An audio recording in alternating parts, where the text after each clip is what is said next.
Hello everyone, and thanks for hanging out with us for the Behind the Numbers weekly listen and eMarketer podcast made possible by Smartly.io. This is the Friday show that reviews the most need-to-listen-to media news stories of the week. I'm your host, Marcus Johnson. In today's show, what's actually next for cable? The rising prices of a lot of these services that were originally billed as bringing monetary relief to people have not turned out that way. Searching differently? Democratizing search results in a way is one of these things that sounds really good on paper, but then when you look at the practice of just leaving that up to the hands of the general public is gonna have some really poor consequences. Clickable podcast ads on Spotify. You know, it eliminates a huge friction point for consumers that actually want to interact with the ad content and gives ad buyers better attribution, data, and ROI information. The biggest takeaway from CES 2022, our new segment Uncommon Knowledge, and where the hell did sunglasses even come from?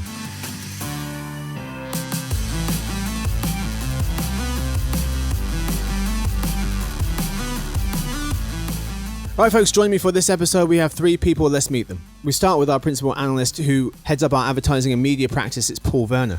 Hey, thanks for having me. Hey, chap. Thanks for hanging out. We're also joined by one of our analysts on the retail and e-commerce team. It's Blake Droesch. Yeah, everyone. Hey, fella. And finally, we have our director of reports editing. It's Rahul Chadha. Hi, guys. Hey, fella. So, what do we have in store for you today? 4 segments as per usual. We start with the story of the week. What's actually next for cable TV? We then move to the game of the week. What's the point is the game we're playing this week, where each of our contestants, Rahul, Blake and Paul, will try and give us the best takeaway they can from each of the 4 stories we have to win the championship belt. We move then to a new segment, brand new segment for you, Uncommon Knowledge, which replaces working from somewhere. I'll explain that when we get to it. And then finally, dinner party data. You know what happens. We share some random trivia. We start with the story of the week. What's actually next for cable? Cable TV is the new landline. Old habits die hard, but technology can change entrenched ways of doing things slowly and then very quickly, writes Shira Overday of the New York Times. People have been predicting the death of cable TV for a long time, but this really might be it, she thinks. People started slowly cutting the cord a decade ago now, but the share of American homes that pay for conventional TV services is closing in on 50%, 50, according to recent assessments from the investment analyst Craig Moffett and S&P Global Market Intelligence's Kagan Research Group.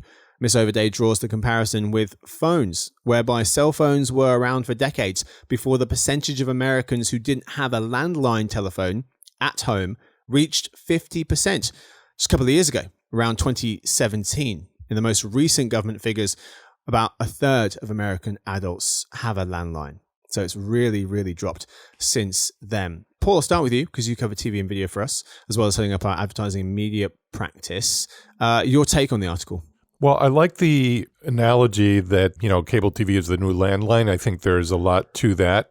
These are both modalities that are definitely on the way out. They're kind of clinging to life. And I think there's also a demographic component here where, obviously older folks are more likely to hang on to, their cable packages and landlines much more so than younger viewers. But this kind of brought to mind a conversation I had recently with the reporter. This was a very young reporter, maybe a couple of years out of college, and they were asking me about, pay TV. And as I was describing it, I started getting the sense that this person didn't even necessarily know what, cable was versus like a YouTube TV, which, doesn't mean they were uninformed. I just think that because of their age, they grew up in a world where they're getting TV on demand or live via the internet, but the difference between like cable and what we call a vMVPD maybe was not as apparent to this person, which I think is kind of a sign of things to come.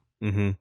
You mentioned the demographic elements here. Average time spent per day with TV in America by Americans. It's just, you're talking about different universes by generation. 4.5 hours, over 4.5 hours per day of TV, traditional TV for boomers. Gen X, 3 hours and change. Millennials, 1 hour and 40. Gen Z people, just over an hour. So from Gen Z, the youngest of us, just over an hour watching TV a day, to over 4.5 for the boomer people, worlds apart. In terms of our numbers, US pay TV households, pay TV, we're talking about traditional TV here, cable, if you will. We include cable, satellite, telco as well. Most of it's cable, some satellite, a little bit of telco, but basically we can say cable as well. You know what we're talking about. Our numbers have this year 54%. 54% of American households will have cable. 2020, it was over 60, just over 60. So 54% this year. And 2025, which somehow is just 3 years away, 46%. So from 54 today to 56, so that's down, 8 points by 2025. I want to go around the horn on this one. Paul, I'll start with you. Is it more likely, you think, after revisions get done in the next couple of years, more likely that less than 46% of Americans will have pay TV by 2025? Or do you think it'll be actually a little bit more resilient than we expect, and that slightly more people than 46% will have pay TV by 2025? No, I think it'll definitely be less. I think that the trend will continue. And one of the things that was noted in this New York Times article was that this is really kind of a death by a thousand cuts story. There's not going to be a single tipping point or something that, brings it over the edge. But I think the trend will definitely continue going in the direction that it has been. Rahul, agree? Yeah, completely. I'm definitely not going to argue with Paul on this one. I mean, I think that, everybody can read the writing on the wall. It's just a matter of when, and I would expect it to happen faster rather than slower if we were going to revise our estimates. Interesting. So faster rather than slower. Blake, more Americans, do you think they're more likely to, as the article put it, keep turning away from cable relatively slowly? Or would you anticipate that at some point there'll be an abrupt collapse like a Jenga tower, which is a phrase from Moffat and Nathanson? They're suggesting that that's a real possibility. Slow and steady, or an abrupt collapse, which might happen in the next couple of years?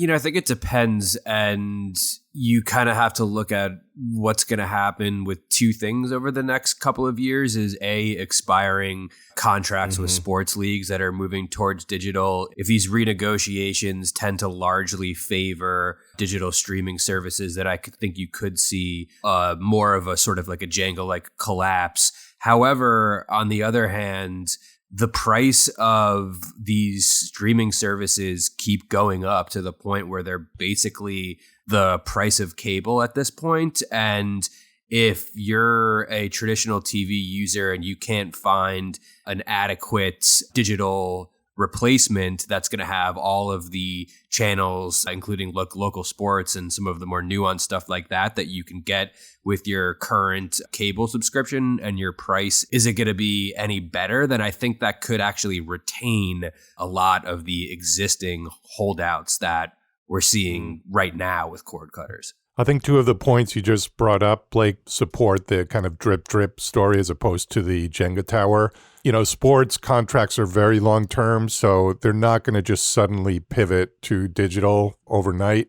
And yeah, I think the rising prices of a lot of these services that were originally billed as bringing monetary relief to people have not turned out that way. So it's really kind of like almost a toss-up. So that's why I think that, yes, cable will continue to erode, but it's just not going to happen so quickly. The reality seems to be that, people will have both. Most Americans pay for both cable TV and video streaming. 63%, according to antenna company Mohu. That's from November of 2021. 63% have both. 23% have video streaming platform only. 9% have cable TV only. And just 5% have neither.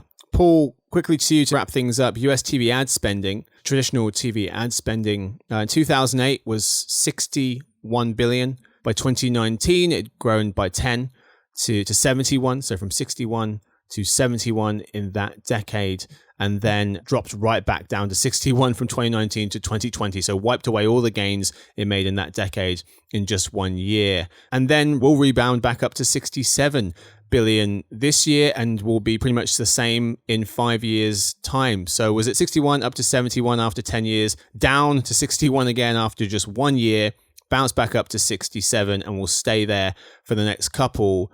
Thoughts on the resilience of ad spending, even though we're seeing cable fall?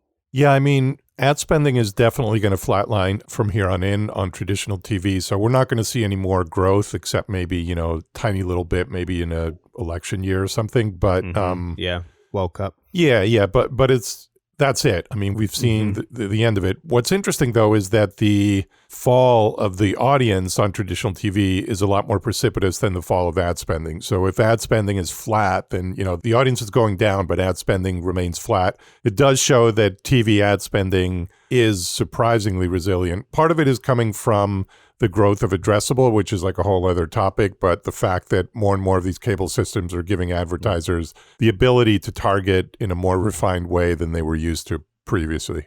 Yep. That's all we've got time for the story of the week. Time now for the game of the week. But first, a quick word from our sponsor, Smartly.io.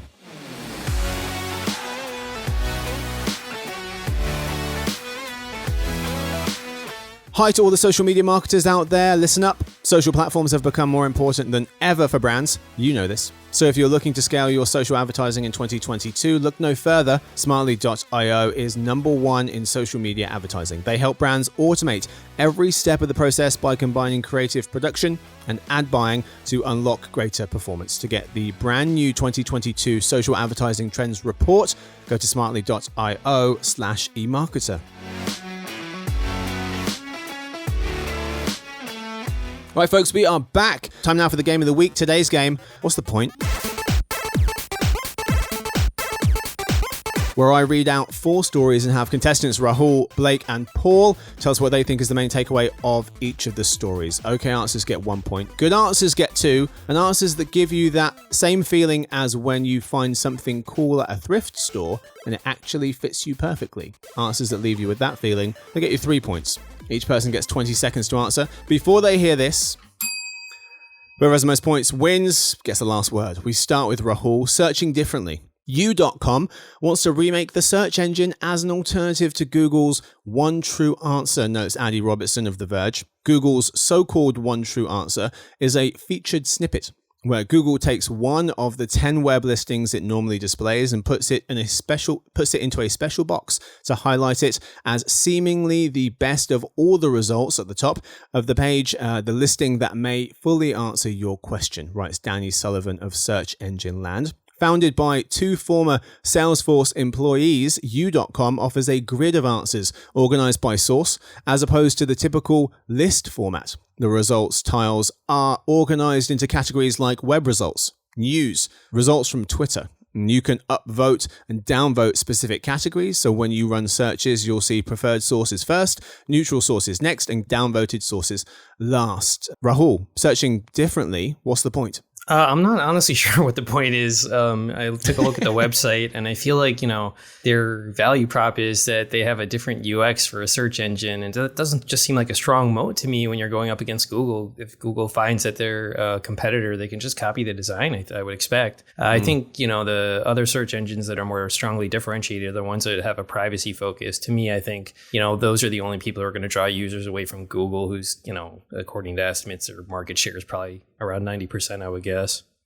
Blake.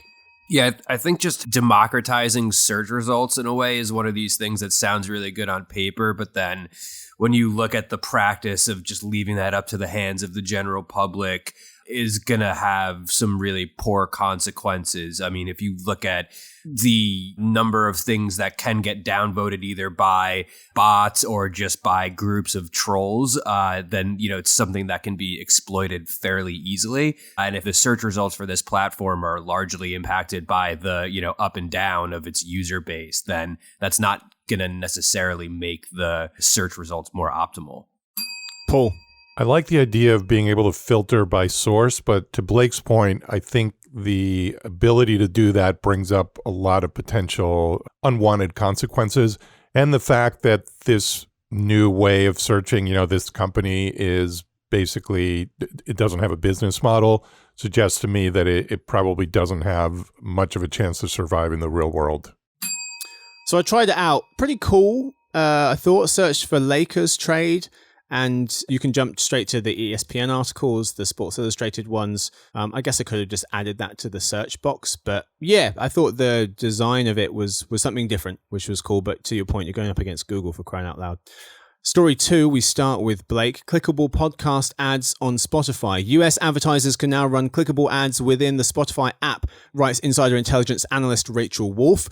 These call to action CTA cards, as they're known, are currently exclusive to select podcasts and aren't offered with its music streaming service. Miss Wolf explains how they work.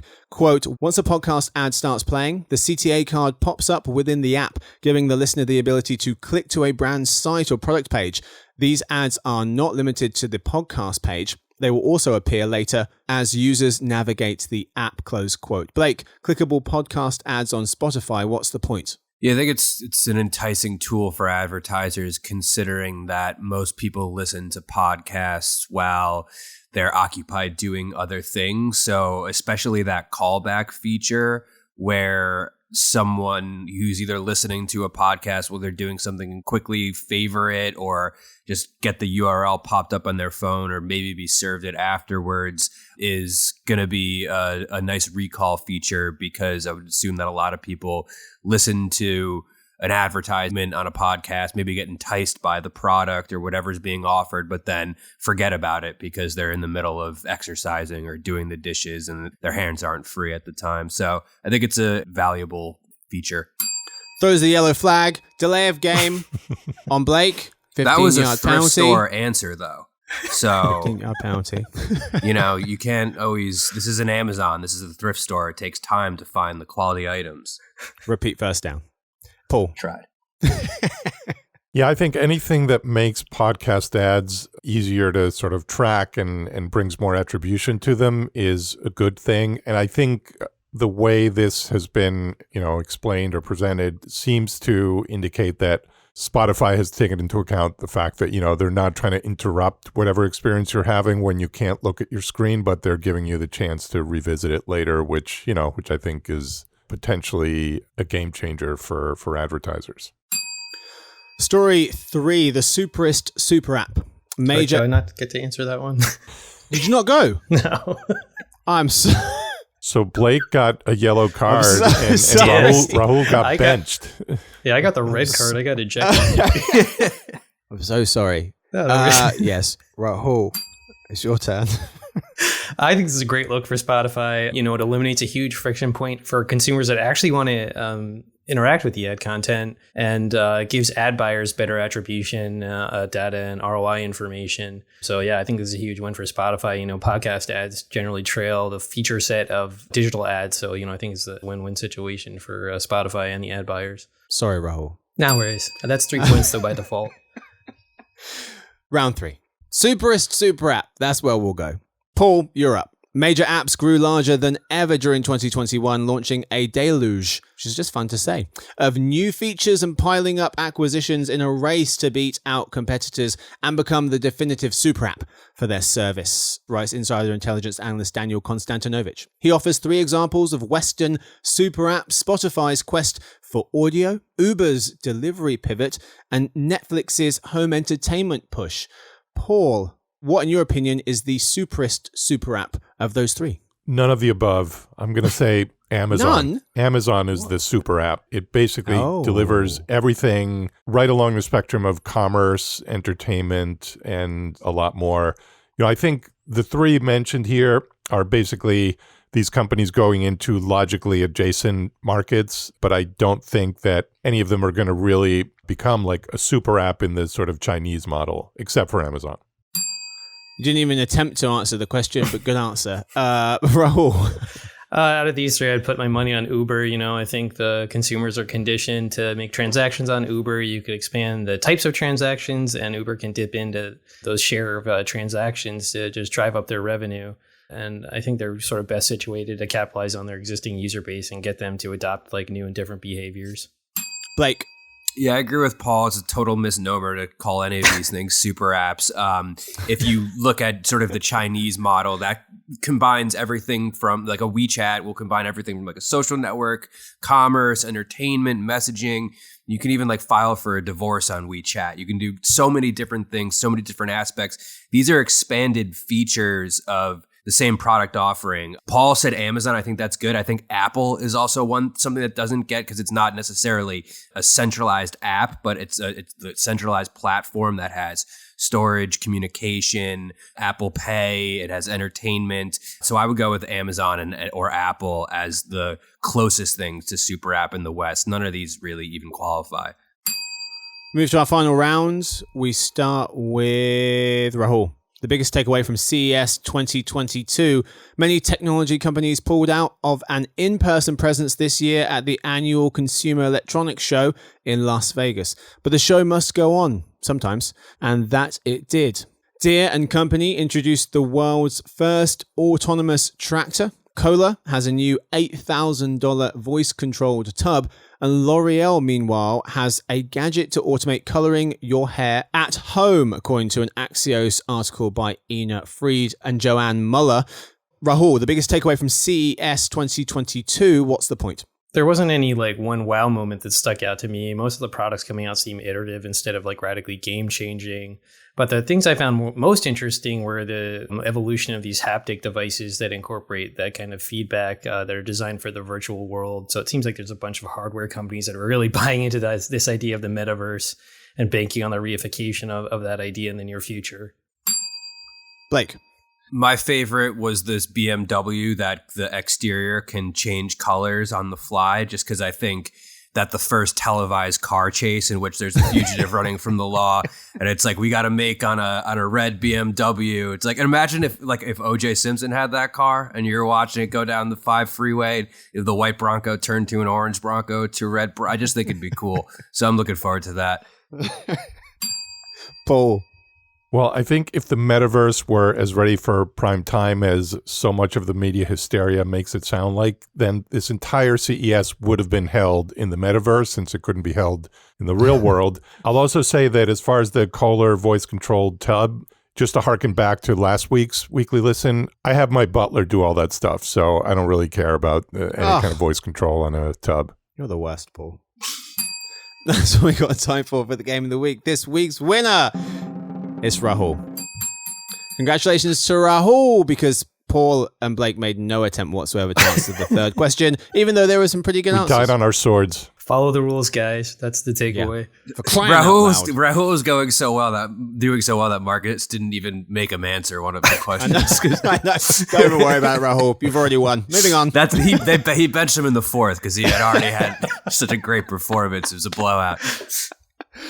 That's what we've got time for the Game of the Week. Congratulations to Rahul. He wins the championship belt. Rahul, a final thought? Oh, I would like to endorse Justin Guitar. I've been trying to teach myself guitar online, and it's an incredibly powerful, comprehensive, free online tool. I've been spending lots of time in the Omicron wave, trapped in my apartment. So if you have a guitar and looking to pick it up and dust it off, check it out. You getting paid for this? No, but I should. You should. Actually, really, yeah. Use promo code Rahul. Is there a clickable ad for this one? Just put my face on it. What's the service? I'll just take it right to my Venmo. What's the service? It's an online guitar lesson tutorial kind of program. Called? Justin Guitar. It's amazing. Guitar. Okay. It's very good. Yeah. Very nice, very nice. That's what we like. That's what we've got time for the Game of the Week. Congratulations to Rahul. It's time now for Uncommon Knowledge. Right, folks, welcome to a brand new segment called Uncommon Knowledge, where we offer up some unpopular or atypical opinions about things. We start with a few unpopular opinions about everyday things, and then we ask one of our analysts for an unpopular opinion that they've been thinking about related to the media world. So this new segment was inspired by BBC Radio 1's Unpopular Opinion feature, where UK callers phone in to the radio station and give their unpopular opinions to host Greg James and celebrities who then react to them. So we'll take one unpopular opinion from that show to give you an example of how we play, then one from the internet that I went and found, and then one from our analysts, which will be work related. Wait, Marcus, are you saying that there are unpopular opinions on the internet? It's hard to believe. Hadn't heard. But I found a few. Fake news. Basically, all of them are unpopular. But I've got one for you. So we'll start with one from the show, from BBC Radio 1's Unpopular Opinion. And that one is, Switch is the best Will Smith song, and it doesn't get the attention it deserves. Thoughts, guys? I couldn't agree more. It's a tune. I've never heard Does everyone know which one I'm talking about? Hey, Don't think I know turn that around one. now, Switch. Not heard Switch. I haven't heard it. It's an unpopular song by the sounds of things. It's so... Have you not heard it either, Paul? No. Oh, gentlemen, very disappointing. All right, check it. Listeners, if you haven't heard it, Victoria has done us the favour of cutting in a quick clip from that song so you can remind yourselves of how amazing it is.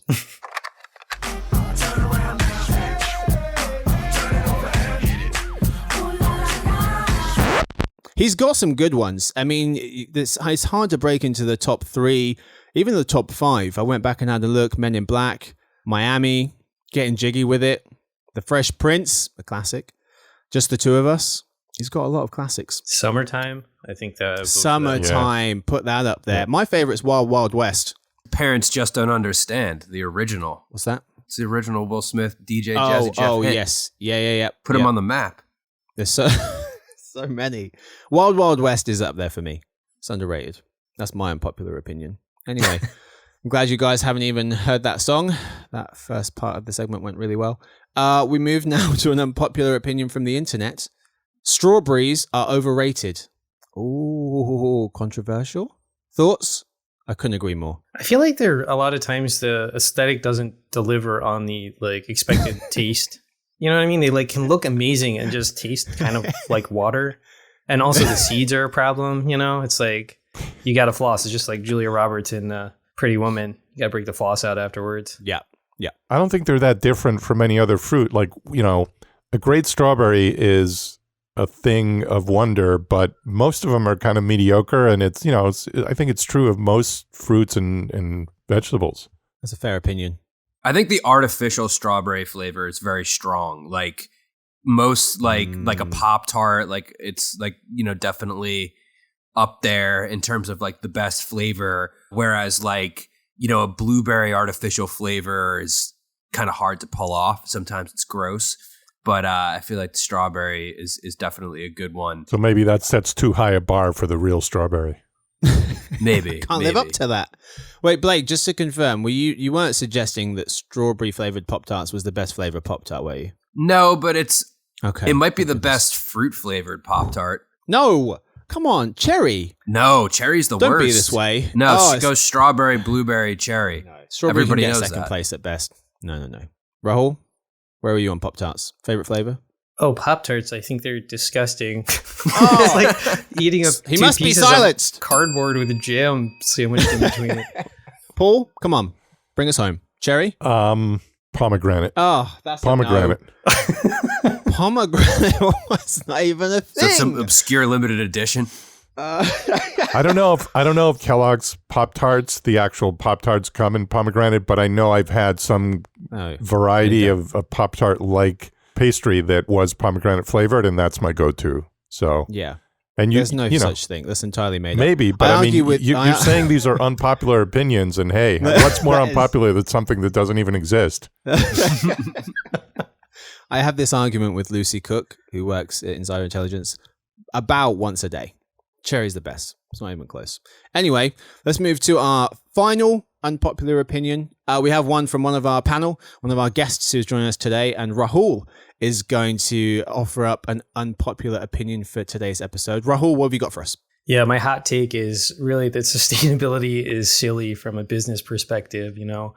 It's a hot trend for companies. We cover it a lot, but real sustainability, I think, likely takes place in very unsexy operations of businesses and not through programs that train people to consume better or differently.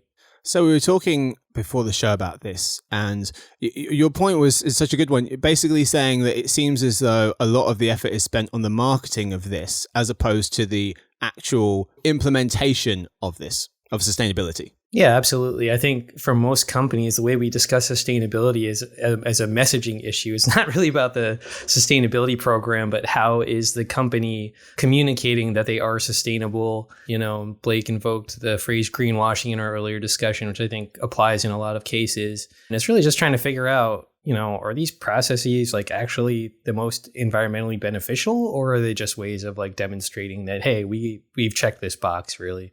Gents, any thoughts on this unpopular opinion by Rahul? Yeah, I think any company that promotes its own sustainability should automatically be subject to inspection of their cafeteria and all of their, business practices and installations and use of resources, because I bet you anything that in most cases you're going to find glaring examples of unsustainable practices within the walls of these companies.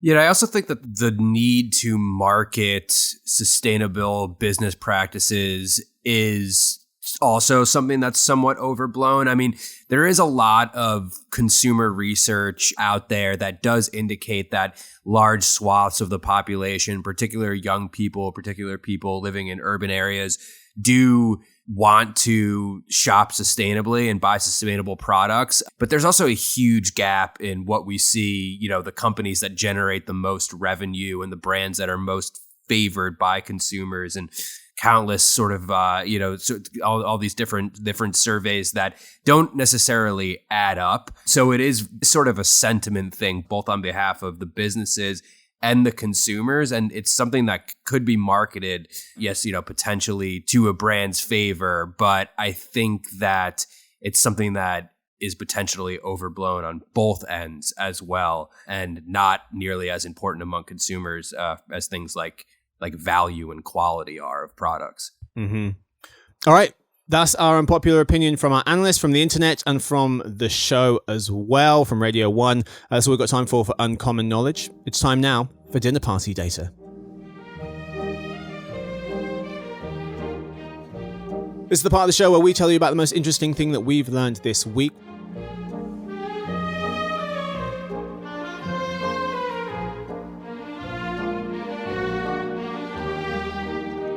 We start with Rahul because he won the Game of the Week. Rahul, what have you learned recently? I was doing some research on Martin Luther King Day, and I learned that he was born actually with the name Michael, and his name was changed by his father when he was around 5 years old, which was a surprise to me. But, other interesting factoids I dug up on Martin Luther King Day was that Representative John Conyers first introduced legislation to create the federal holiday just 4 days after he was killed. But it took until 1986 for it to be actually officially recognized as a federal holiday. So slow progress, but we made it there. And, Martin Luther King Day is also the only federal holiday that's designated as a national day of service. So it's a good reminder to me to figure out what's the right way to celebrate this day and try to find something I do to, do some service in the community. Yeah, very nice. This Monday. Right. This Monday, yeah. Yeah. His birthday is actually January 15th, but it's always celebrated on the third Monday of January. Okay. Very good. Very good indeed. Yeah, happy Martin Luther King Day to everyone. Enjoy your days off. Let's go, Blake. So I've been reading a lot about food shortages and grocery and, sort of all the implications of the supply chain. That is, we seem to now be having these same types of conversations during this current COVID wave that we were, at the beginning of the pandemic. So I was reading about all of it this morning, and I came across maybe a silver lining if you are a cow or a pig, because the U.S. Department of Agriculture, they estimated that beef processors killed 112,000 cattle last Friday, which is down about 6% from a year earlier. And that's his lowest slaughter since October. Likewise, pig slaughtering, meanwhile, was down about 5% from last year on Friday. So if you're wondering why you can't get, your steaks and your burgers or your pork products at the grocery store over the next couple of weeks, it's because the slaughter levels are down. So good news for the farm animals out there. Not so good news for the meat eaters. This episode took a turn. I was positioning it as good news. Oh, okay. Yeah, no, our listeners. Our listeners with hoofs. So I mean, which is most of them. We have a strong cow and pig listenership. So I left America a couple of weeks ago. What's going on over there? Shortage? We've got shortages of these products? Yeah, but we don't need to talk about it with you if you're not here.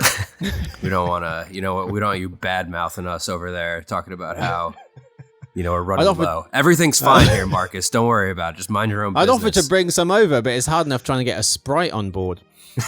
No way they're letting me on with all that. All right, Paul, what you got?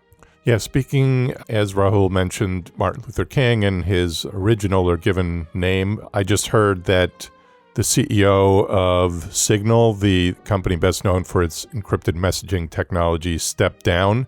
And he is, of course, Moxie Marlinspike. So when I read that, I wasn't really aware of him. So I thought, that one's too good to be true. That's got to be a stage name or an assumed name. So sure enough, he is Matthew Rosenfeld. But, I think Moxie Marlinspike is pretty inspired. What does he go by? What? Moxie Marlinspike. Why? Why would you do that? Well, I mean, why not? Yeah, that's fair. I need a new name. It's a little more memorable than Matthew Rosenfeld. No offense to all you Matthew Rosenfelds out there. Yeah, it's a common name. My brother's called Matthew. It's a ridiculous name. Hey, so is mine. Wait, your brother? Yeah. Or your name? My your brother. brother's called... Oh, yeah. So Paul knows. Very good. All right, I got one for you real quick. Sunglasses were originally designed for Chinese judges to hide their facial expressions in court.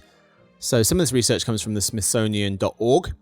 You have probably been wondering the mastermind behind the manufacture of sunglasses. Well, the first sunglasses were invented in the 12th century by the Chinese. They were a crude slab of smoked quartz that was made to block out the sun rays. The primitive frames were roughly framed to hold them against a user's face.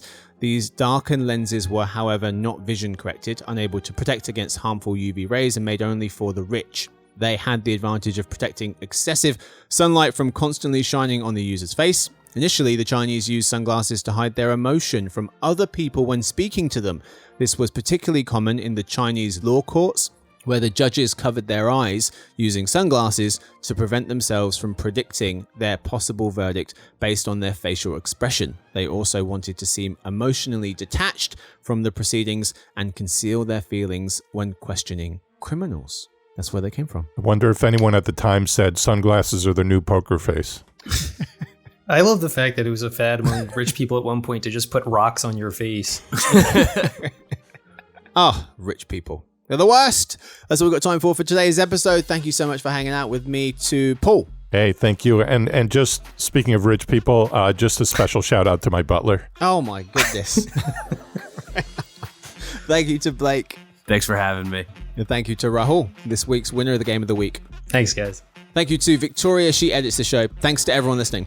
If you want to ask us questions or just say hi, you can email us at podcast@eMarketer.com. We'll see you on Tuesday for the Behind the Numbers Daily, an eMarketer podcast made possible by Smartly.io. Happy long weekends, one and all.